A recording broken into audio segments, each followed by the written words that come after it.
Lowell Mason's story is one of quiet determination, deep conviction, and the steady shaping of a nation's musical soul.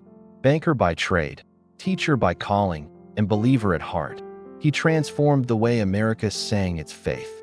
Born to Johnson and Catherine Mason on January 8, 1792, in Medfield, Massachusetts, Mason showed an early fascination with melody.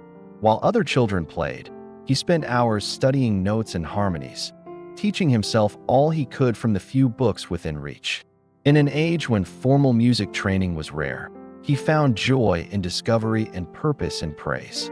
As a young man, Mason took a position at a bank in Savannah, Georgia, but his heart remained in music.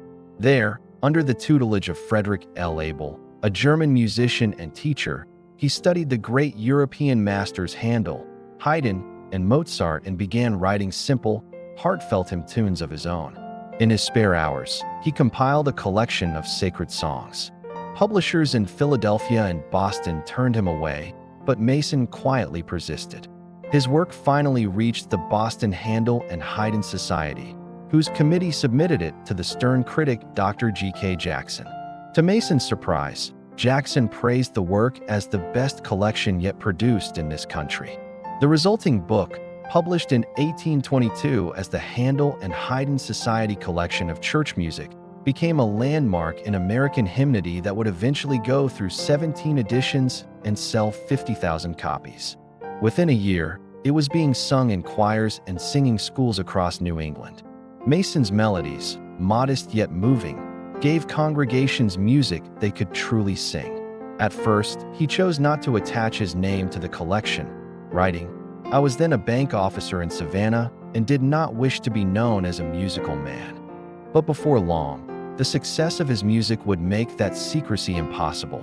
In 1826, Mason moved to Boston, where he accepted leadership roles in several prominent churches and soon became president of the Handel and Haydn Society.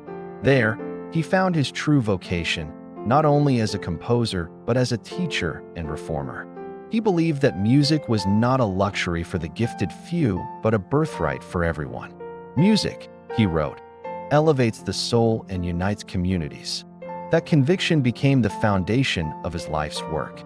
In 1833, he founded the Boston Academy of Music, the first institution of its kind in America. In 1836, Mason, with a group of prominent citizens, formally proposed to the school board that singing instruction become a regular part of school curriculum. Singing, Mason told the board, is beneficial for developing moral character, for promoting personal happiness through faith and testimony, for healthful exercise of the lungs, and for teaching reading. Although the school board supported and approved this proposal, the city council overlooked the necessity of making the music curriculum proposal legal and providing funds for its implementation.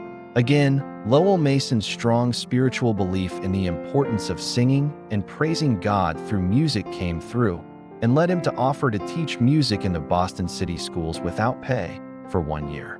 On August 28, 1838, the school board and city council officially adopted and funded music as a subject to be taught in the Boston grammar schools. Mason taught and supervised music there until 1841, when he resigned in order to spend his time composing and arranging tunes, and traveling to organize conventions for training teachers in the instruction of vocal music in church worship and school curricula. The hymns Mason wrote all carried the same spirit, dignified, melodic, and unmistakably devotional. Among his best-known tunes are "Nearer, My God, to Thee," "When I Survey the Wondrous Cross," "There is a Fountain," "We'll Work Till Jesus Comes," "My Faith Looks Up to Thee," and "Joy to the World." His arrangement of "Joy to the World" remains his most famous. Though long attributed to Handel, the familiar version was largely Mason's own creation, arranged in 1839 and imbued with his characteristic balance of reverence and joy. By the mid-19th century, his influence reached from Boston to Rochester and beyond. He organized teachers' conventions, edited more than 50 volumes of hymnals and instruction books, and helped make choral singing a beloved American art. To countless students, he was not simply a musician but a mentor who was steady, gentle, and exacting in equal measure. On top of all this, Mason was also a family man. He married Abigail Gregory in 1817, and together they raised 4 sons who continued his legacy. Lowell Mason spent his later years at Silver Spring, his peaceful home on the slope of Orange Mountain, New Jersey. Surrounded by books, music, and the quiet hum of nature, he continued to compose until his passing on August 11, 1872, at the age of 80. Upon his death, he bequeathed his treasured music library to Yale College, ensuring that the learning he had so passionately pursued would be passed to generations yet to come. Today, Lowell Mason's music still sings in the voices of congregations around the world.